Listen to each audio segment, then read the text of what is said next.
Welcome, friends, to the Girl Mom Podcast. This is Kari Kampakis, your host.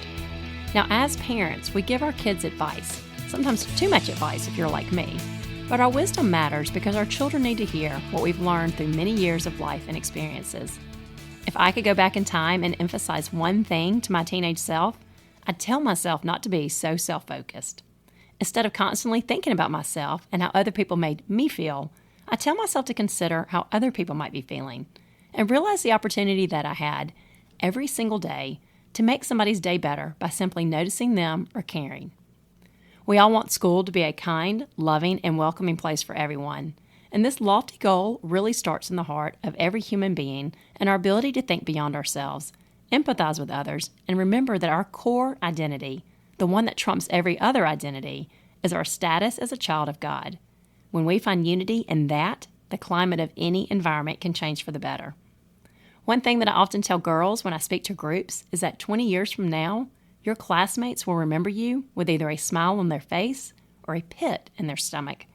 They'll share stories with their children and grandchildren about the way that you helped them or hurt them. Many kids do grow up and regret being rude or mean, but I've yet to hear of any adult who said that they regret being kind. My hope is that this episode gives you and your child a few positive things to think about and talk about as kids go back to school. Thanks for tuning in and enjoy the show. As adults, we largely get to choose our environments. We can spend our time with the people we like, people who help us thrive. Our children, on the other hand, don't have that luxury. Instead, they're thrown into a pressure cooker, locked into closeness with diverse personalities that can bring out the best in humanity or the worst in humanity. It's a rite of passage, and very few of us finish our school years without some painful encounters and scars. It's impossible to create a perfect environment, not when you live in a broken world like we do, but we can make school a better environment, especially after a stressful and lonely COVID year.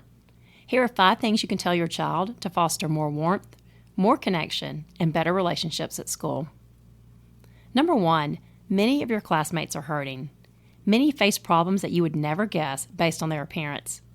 Today's students face adult-sized heartaches, and what amplifies their heartaches and their stress is not having strong support systems in place or being in environments where people act self-absorbed, dismissive, or rude.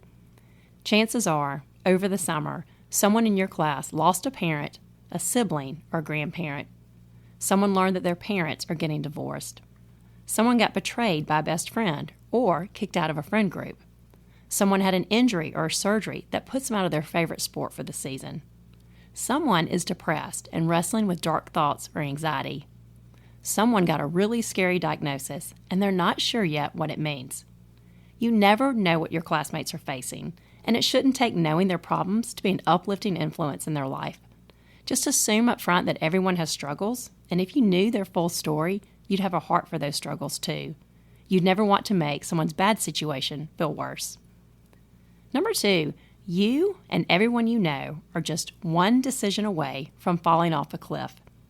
Now, it's really tempting to judge a classmate who made a bad choice or got caught in a mistake, but the truth is, that could be you. We are all sinners who stumble, and feeling morally superior to anyone leads to the worst sin of all, pride. Remembering this keeps you humble. It creates an environment of compassion, friendship, and restoration.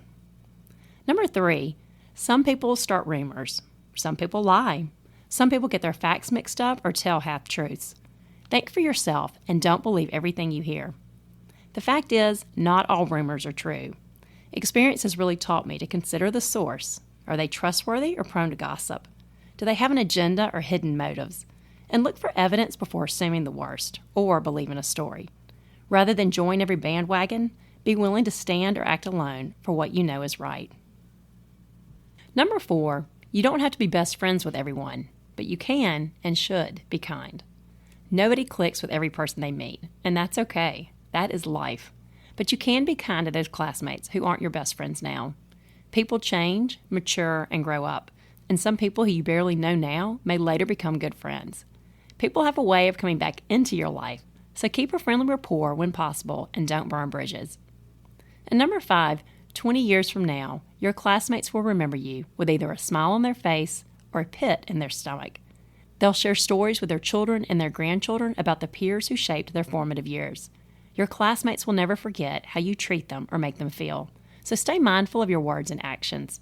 Know that you have the power every single day to help them or to hurt them, to love them as they are or to make them feel like a mistake.